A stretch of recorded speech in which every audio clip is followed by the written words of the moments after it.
Take a seat real tight with your host, Derek Fletcher. We're ready for flight, life lessons rolling as the wheels start. Advertising regulations have become very stringent, and Marlboro decided to pull out of F1. But the paint schemes from 1972 through 2011 always drew my attention.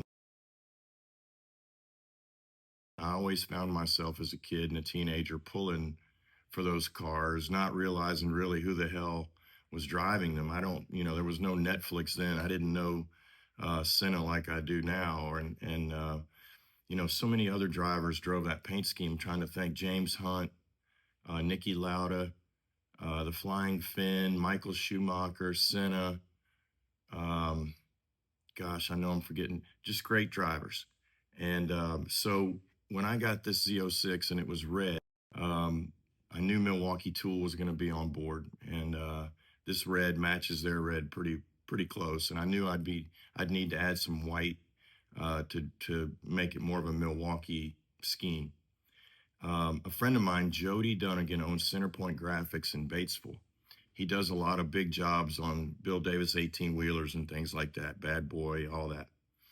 And when he has leftovers, they can be, pretty substantial amounts of wrap film left over from a job.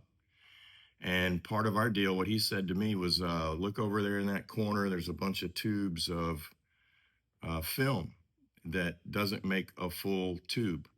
And he said, you can use any of those for your project on your car. It won't cost you anything. I do the work myself. And it's rare, though, that he has a lot, especially enough to do an entire car. And so in the past, I've had to come out and just come up with racing stripe schemes. But in this case, he had a lot of white satin.